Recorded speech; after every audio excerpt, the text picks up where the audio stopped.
SIT नेमली होती त्याचा अध्यक्ष नाशिकचे पोलीस आयुक्त शहर पोलीस आयुक्त संदीप कर्णिक यांना अध्यक्ष म्हणून नेमले. आता SIT मार्फत जे आंदोलन झाले आणि त्याच्यामध्ये हिंसक जे आंदोलन झाले त्याची चौकशी होणार आहे. नाही त्याबद्दल आपण काय बोललोच नाही. SITच्या बद्दलचं आपलं म्हणणं आहे दूध पाणी होणे पण सगळ्याला साथ. कोणत्या मंत्र्यांनी फोन केले, दंगलीला कोणी प्रोत्साहन दिलं, कोणत्या मंत्र्याला आंतरवाडीत हल्ला होणार आहे हे माहीत होतं, कोणत्या अधिकाऱ्यांना माहीत होतं, कोणत्या SP ला माहीत होतं, कोणत्या कमिशनरला माहीत होतं, कोणत्या आमदाराला माहीत होतं, कोण तुमचे स्थानिक त्यावेळेस हल्ला होताना तिथं होते. SDM ला अधिकार दिलेत का कलेक्टरांनी आदेश दिलेत? कारण लाठीचार्ज करण्याचा हुकूम लागतो तो नाही.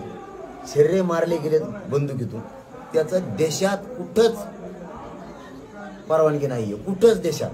ते कसं काय मारले गेले, किती मारले, कोणी मारले, याच्यामध्ये किती पोलीस आहेत आणि यांना आदेश कोणत्या आमदारानं कोणत्या मंत्र्यांना द्यायला लावले, याच्यात कोणाचा कटा त्या सहभागी. 120B त्यांच्यावरती गुन्हे SITनं दाखल करून त्यांच्यावर 307 सुद्धा दाखल करायला पाहिजे सगळ्या अधिकाऱ्यांना आणि त्यांना कायमचं बडतर्फ करायला पाहिजे. स्वतःची आई बहीण जशी फडणवीस साहेबांना वाटते ना, तशी लोकांची सुद्धा, या जनतेची सुद्धा आई बहीण मानायची शिका. कारण आमच्या आई बहिणीच्या पोटात गोळ्या आहेत, पोरांच्या पोटात गोळ्या आहेत, पोरांचे मुंडके मोडलेत, काहींचे पाय आई बहिणीच्या मोडलेत आमच्या. त्यांना आत्ताही शेतात जातात नाही. जरा दुसऱ्याच्या आई बहिणीला आई बहीण मानायचं शिका. नुसतंच चुकून आमच्याकडून त्या उपोषणाच्या काळात काही गोष्टी होत्यात किंवा ती चिडचिड असती, उपोषणात सोपी गोष्ट नाही. ते काय असतंय, तुम्हाला एवढं लागलं तर आमच्या आई बहिणीचे डोके फुटलेत, त्यांच्याबद्दलही जरा भावना राहा. तुम्ही जे आमच्या आई बहिणीचे डोके फुटलेत ना, त्या अधिकाऱ्यांना बढत्या दिल्यात. साहेब राज्य चालवता तुम्ही, जरा भानावर या. तुम्ही मराठ्यांना खेटायचं नादात नका लागू. मी सत्ता आहे, गृहमंत्री पद माझ्याकडे, मी म्हणल तसं वागल. इतके मंत्री आमदारांनी जेरीस आणलेत, इतके पक्ष जेरीस आणले, त्या भानगडीत पडू नका. तुम्ही माझ्या नादाला लागू नका. तुम्ही दलित माणसाला खेटलाय. आमच्या आई बहिणीला मारलं त्यावेळेस त्या सगळ्या अधिकाऱ्यांच्या मी रात्री माहिती घेतली की आमच्या आई बहिणीला मारणारे पोलीस नेमके निलंबित केलेले कुठे. कुणी पुण्याला बढती दिली, कुणाला इकडच्या पोलीस स्टेशनला दिली, कुणाला तिकडच्या दिली. वारे गृहमंत्री. आणि थोडं काय बोललोय की नाही बोललो माहित नाही मला त्या उपोषणात त्या काळात. तर एवढंच पूर्ण सभागृह डोक्यावर घेतलं. सादर होणार अर्थसंकल्प अधिवेशनात आणि मांडताय मला अटक करायची. त्याच्यात जातीकडून बोलायचं तर आमचे लोक पक्षाकडून बोलायला लागले. म्हणजे जातीपेक्षा नेत्याला मानणारे निघाले. आता तुम्हाला जातीकडूनच यायचं आहे ना. मी गोरगरिबांचं काम करतोय म्हणून आमचेही नेते देवेंद्र फडणवीसांनी मंत्री आणि आमदार आमच्या विरोधात उठवले. काय राज्य चालवताय तुम्ही, त्यांना बढती दिली. आमचं काही म्हणणं नाही यासाठी बद्दल.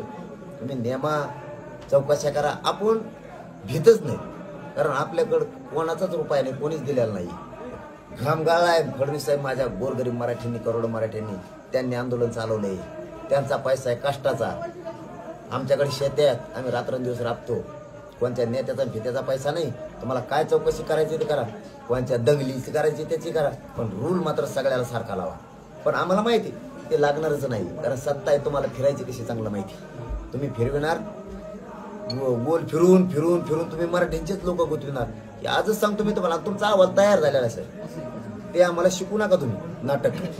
SIT नेमली ना, अहवाल तुमचा समिती झाली त्याच दिवशी, ती कमिटी नेमली तुम्ही ती कोणची यासाठी त्याच दिवशी झालेला आहे. त्याची खात्री लायक माहिती आहे आमच्याकडे. तुम्ही काय करणार हे आम्हाला माहिती.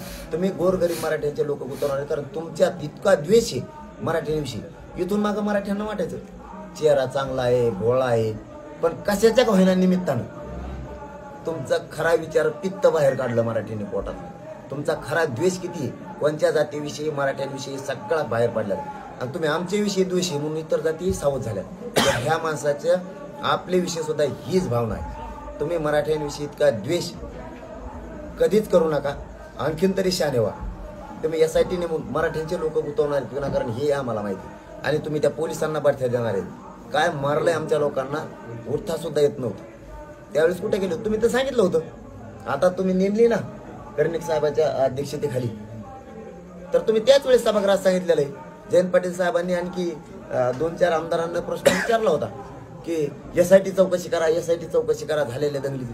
तुम्ही म्हणले पोलीस बांधवांनी केलेलं आहे. पोलीस बांधवांनी माझ्याकडे असा अहवाल दिलाय विधानसभेच्या पटलावर, मुंबईत अधिवेशन होतं त्यावेळेस, की काय करण्याची गरज नाही, आम्ही सखोल चौकशी केलेली.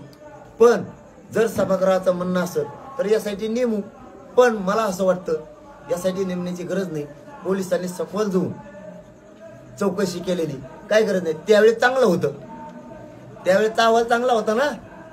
आता अहवाल कस काय फिरला? साहेब तुम्ही येड्यात समजू नका मराठ्यांना.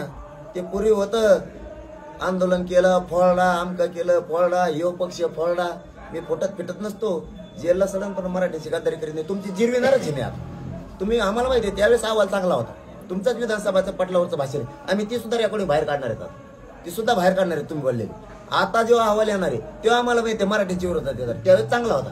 आता कसं काय बदलला खोटा? तुम्ही पागल समजता का आम्हाला? मला माहिती आहे तुम्ही कसं गुंतवणार आहेत. मला तुम्ही गुंतवून तर दाखवा, पाठ थोपटीत आम्ही तुमची. हो, आणि मला मध्ये जागा तुम्ही बघा राज्यात कशी लाट येते आणि 14 राज्यातले बी मराठी क्षेत्रीय मराठी कशी विरोध भावनिक लाट येऊन तुमचा राजकीय सुपडा साफ करणार आहेत मराठी. दादा लोकसभा तोंडावर आहे आणि तुमचा पुढे अजेंडा कसा असणार? राजकारण आपला मार्ग नाही. हे बघा मी राग करतोय, मला माझी तळपायच्या मस्तकाली गेलेली. कारण गोरगरीब मराठी करोडोच्या संख्येनं रात्रंदिवस माता मारल्या लागतात. तरी गृहमंत्र्यांना जर कळत नसेल हे जनतेची मागणी काय, हे लेकरं कशासाठी रस्त्यावर आले, रातभर कशाला चुकाट्यात बसतील. एवढ्या मोठ्या सभेत कोणी हटत नाही.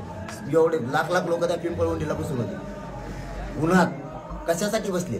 आता परवाचा विषय हे जर गृहमंत्र्याला कळत नसलं तरी मी ती भावना इकडे जोडणार नाही. मी माझा राजकारण मार्ग नाही अजिबात. माझा उद्देश माझ्या गोरगरीब मराठ्यांना ओबीसीतून आरक्षण पाहिजे आणि आमचं जे सगळ्या स्वाऱ्यांचं ठरलेलं आहे गॅजेटसह 5-7 विषय केसेसचं ते पूर्ण करा. तुमची आमची दुश्मनी नाही, तुमची आमची दुश्मनी नाही. पण तुम्ही नाही दिलं मग मात्र सुट्टी नाही. फडणवीस साहेब तुम्हाला सांगतो मी आडव्यास शिरायचं आणि त्यामुळे अजेंडा गप्प बसवायचं. आडव्यास शिरायचं नाही अजिबात. आणि तुम्ही जे स्वप्न बघताय मला गुंतवायचं, भाजपच्या कार्यकर्त्याच्या हाताने हल्ला करायचा म्हणून पोलीस बांधवांची यंत्रणा सुद्धा तुम्ही जी पाठीमागे दौऱ्यात होती तीही कमी केलेली. गाडी पुढे ये म्हणा त्याला, मग सांगतो त्याला. आता एसआयटीची समिती स्थापन झाल्यानंतर भुजबळ असं म्हणतात की या चौकशीमध्ये जे जाळपोळ करणारे कोण होते ते समोर यायला पाहिजे आणि शिबिर गाळ करणाऱ्यावर पण कारवाई झाली पाहिजे. तुझ्यावर व्हायला पाहिजे. पण झालं का जागा देऊ? ते गेलं तर कुठेतरी मला वाटलं हिमालयातच गेला पण बर्फात बसला झोपला तिकडे गार पडायचे. झालं सुरू त्याचं परत. तू पण म्हणला पाय तोडू हात तोडू कोयते तोडू, त्याच्यानंतरच बोललेलो आहे. तूच फूस लावलेली त्या लोकांना, त्यांना म्हणायचं नव्हतं. तू फसून बोलायला लावले त्यांना सगळ्यांना. त्याचं काय? आमच्या विरोधात आंदोलन कुठं बसवले तू, त्यांना किती पैसे पुरवलेत. होऊ दे की सगळंच. तुझं हॉटेल कुणी जाळलंय बीडचं, होऊ दे एकदा. त्या हॉटेलहून पडलेले लोक कुठे आहेत, कोणत्या दवाखान्यात नेलेत, आतापर्यंत त्यांचा मेळ नाही. इतक्या स्पीडनं पडले सुद्धा असे मला बीड मधून माहिती पडले. पण जाणारे तिथं लगे अँब्युलन्स पण होती, नेले पण कुठे सुद्धा मेळ नाही. कोणत्या दवाखान्यात नेलेत का मेलेत ते कुठे? तुझेच पाहुणे तुझं खाट्या जाणारे. हो दे सगळंच एकदा. मी तर पहिल्यापासून सांगितलंय दूध का दूध पाणी का पाणी हो द्या, पण होणार नाही. आम्हाला माहितीये 12 बलुतेदार असू द्या, गोरगरीब जनता असू द्या, मराठी गुतणार हे मला माहिती. आणि मराठी भेदच नाहीत बरं गुतायला. तुम्ही नुसते आता यासाठी नेमले ना, वातावरण बघा राज्यात दूषित वातावरण झाले सगळं. एक नाराजीची प्रचंड मोठी लाट आली. तुम्ही फक्त अहवालता ना तुम्हाला भावनिक लाट काय असती आणि आयुष्यात केलेली चूक किती मागात पडते हे फडणवीसांच्या लक्षात येणार आहे. कायमचं आयुष्यातून बरबाद होणार राजकीय करिअर मधून. मराठ्यांची खुन्नस अशी आहे, तुम्ही किती खुनशी आहेत आम्हाला माहिती, पण मराठी इतके खुनशी आहेत आयुष्यभर तुमच्या डोक्याला गुलाल नाही लागू द्या. दादा तुमचा आता दौरा सुरू आहे तर तुम्ही असा आरोप केलाय की पोलीस कमी केलेत, कुठल्या तरी भाजपच्या कार्यकर्त्यांना काहीतरी वाद करण्याचा प्रयत्न केला. हे प्रकरण काय नेमकं? नाही केला नाही. फडणवीस साहेबांचं स्वप्न आहे ते मला गुंतवायचं. एसआयटी मध्ये नसता याला 10% घ्यायला लावा. ह्यो घेत नसला कारण ह्यो मराठ्यांच्या सत्तेच्या मधला काटा आहे मी. कारण याचे मराठा ऐकते तर मराठ्याचं ह्यो ऐकतो आणि ह्यो निष्ठावान ह्यो फुटत नाही. एक त्याला गुंतवा नाही 10% घ्यायला लावा. ते खोटं आरक्षण मी नाही घ्यायला देऊ शकत समाजाला. मी समाजाचं करोडो लोकांचं पाप डोक्यावर अजिबात नाही घेऊ शकत. ते त्यांचा प्लॅनिंग आहे. नाही तर मग भाजपचे लोक हल्ला करा, पोलिस मी बघतो. म्हणजे ह्या 7-8 दिवसात पोलिसांची यंत्रणा सुद्धा बाजून हिंडती. बाजून म्हणजे नाही का एखादं लग्न असतं आणि एखादा पाहुणा रुसतो, ते मंडपाच्या कापऱ्यात असतो नुसता इकडून तिकडं तिकडून इकडं. तसं 2 किलोमीटर पुढं 2 किलोमीटर मागं असं. मला गरज नाहीये, मला संरक्षणाची गरज नाही. माझ्या समाजासाठी खंबीर आहे माझं संरक्षण करायला. पण ही चाल आहे भाजपच्या कार्यकर्ता कोण हल्ला घडून आणणे. जसं संभाजीनगरला आता महिलाच्या आडून फडणवीसांनी केलं, महिलांच्या आडून. त्या गिरीश महाजनांनी महिलाच्या आडून केलं. गिरीश महाजनांचे कार्यकर्ते ते चाळे करतात. गिरीश महाजन आमचेच खातं इथं येऊन अंतरवालीला आमचाच चहा पिऊन गेलं म्हणतात लाड केले. माझे काय लाड केले? तू का चहा पाजला मला एखादा कॉफी पाजली? आमचा चहा पिऊन गेला 20 रुपयाची बाटली पिऊन गेला, पाण्याची फुकटची फाकट 20 रुपये म्हणजे आमच्या कष्टाची इतकी. तुमच्यासारखे आमच्याकडे हरामीचं किंवा ते पैसे कमवलेले नाहीत, गोरगरीब जनतेचा पैसा रक्तासारखा पेलेला नाही तुम्ही. तुमच्यासारखे आमचे कष्टाचे पैसे, आमचे खाल्लेले अंत ते पोहे तो दातातले निघले नसते आणखी. दादा, आपण म्हणालात की राजकारणाचा अजेंडा नाही, मात्र प्रत्येक आता गावातून जे दोन म्हणजे नेते उभे राहणार, उमेदवार उभे राहणार आहेत. नाही दादा, तो समाजाचा नाही, समाजाचा मालक मी नाही. समाज माझा मालक आहे, मी लेकरू म्हणून फक्त काम करतो. समाजाचा डाव टाकलाय फडणवीसांनी, मराठी प्रति डाव टाकणारच. शेवटचा प्रश्न आहे, या संवाद दौऱ्यामधून मराठा नेत्यांना निर्वाणीचा इशारा आहे का? एवढंच सांगणं माझं. आणखीन तरी तुम्ही त्या दिवशी चूक केली. मी बोललो पक्षाला, तुम्ही नेत्याला आणि पक्षाला मोठं मानायला लागला. तुम्ही जातीला मोठं मानायला पाहिजे, कारण तुम्हाला मराठ्याच्या जातीला मोठं केलेलं. मराठीचे आमदार आणि मंत्री तिकडून बोलले. अधिवेशन अर्थसंकल्पाचं अर्थसंकल्प मांडायला सोडून दिवसभर मला अटक करा म्हणून मागणी करायला मराठ्यांची. माझं एवढंच म्हणणं आहे, गोरगरिबांच्या मराठ्याच्या पोराच्या अन्नात माती काढू नका तुम्ही तुमच्या नेत्यासाठी. तुमच्या नेत्याला सांगा मग आरक्षण द्यायचं. आमची त्यांची दुश्मनी नाही, हेच मराठ्याच्या डोक्यात घेऊन नसते. तुम्ही जर पुन्हा चूक करता तर मराठी तुम्हाला माफ करणार नाही, अजिबात पण नाही. आमदार मुटकुळे बोलले आणि लगेच त्यांनी दिलगिरी पण व्यक्त केली. हे मुटकुळे खटकुळे असले लय मोठे उताळाला इथं महाराष्ट्रात त्यांचे लय मोठे बोलले. हे कोण येतं मराठी बरोबर टायमाला सगळ्यांचं व्यवस्थित करणारे. मला माहित नाही कोण बोललं काय बोललं. आता पक्षाला बाप मानणारे लोक असले त्याला मी काय करू? जातीला बाप मानायला पाहिजे, कारण जात मोठी करते, पक्ष नाही. ही जात गोरगरिबांचे लेकरं मतदान करतात, गोरगरिबांचे लेकरं मतदान करतात तुम्हाला, कारण कधी काही हे काम आले ते म्हणून. गोरगरिबांच्याच मराठ्यांच्याच मुंडक्यावर पाय द्यायला लागला तुम्ही पोरांच्या, त्यांच्या अन्नात विष घालायला. मराठी सोडणार आहेत का तुम्हाला? अजिबात सोडणार नाही. दादा, मराठा बांधव जे आहेत मोठ्या संख्येने वाराणसीमध्ये फॉर्म भरणार समाज आहेत. ठरवी. एक मिनिट दादा, समाज ठरवीन. मी माझा अजेंडा फक्त आरक्षण आहे, आणि मराठी आरक्षणाच्या विरोधात बोलला मी सोडित नाही त्याला. मग ते कोणत्या जातीचा असतो? तुमचे विरोधात पोलीस ठाण्यामध्ये गुन्हे दाखल झाले आहेत. नाही, फडणवीसांचं कारनामा आहे ना, मी सांगितलं तुम्हाला. त्यांना मला गुंतवायचं. इथून मागे झोपले होते का 6 महिने? तुम्ही 6 महिने तुम्ही झोपले होते का? किती द्वेष आहे मराठ्यांविषयी फडणवीसांच्या पोटात, हे दिसलंय. उगा ढेरी नाही वाढली, फुकट वाढत नाही. पोटाचे नळ फुगलेत त्यांच्या मराठा द्वेषाने. हे सोपं नाहीये. हे मराठ्याचा द्वेष आणि मराठ्याने त्यांना वय केला. आता तुम्हाला आणखीनच चूक दुरुस्त करते फडणवीस साहेब. आपलं आमचं ठरलेलं द्या, तुमचं आमचं शत्रुत्व नाही. आडवं शिरू नका, तुम्हाला मागात पडत. दादा, असंख्य मराठा बांधव जे आहेत वाराणसीमध्ये पंतप्रधान मोदींच्या विरोधात अर्ज म्हणजे उमेदवारी दाखल करणार आहेत.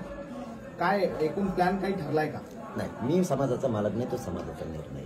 पण अधिकार राज्यात प्रत्येकाला. पॅन्टीवालाचा असं असं काही का धोत्रावली जमत नाही का? ते का चावत आहेत का तुम्हाला? शेतकरी कष्टकरी माझा ऊस तोड चावतो का? ते जमत नाही का? येऊ द्या ना, कोयता तोडणारा एखादा तिकडे, जमत नाही का? तुम्हीच पाहिजेत हमेशा? काही अडचण आहे का? गोरगरीब दलित बांधव येऊ शकत नाही? गोरगरीब 12 बोलत येऊ शकत नाही तिथं? तुम्हीच पाहिजेत हमेशा? गोरगरीब शेतकरी मराठा नको आहे का? ते काय चावत आहेत का तिथं? ते का नाही? त्यांना अधिकार आहे देशात कुठं भरात ते भरतील. त्यांचा निर्णय समाजाचा. मी समाजाचा मालक नाही. चलो, धन्यवाद.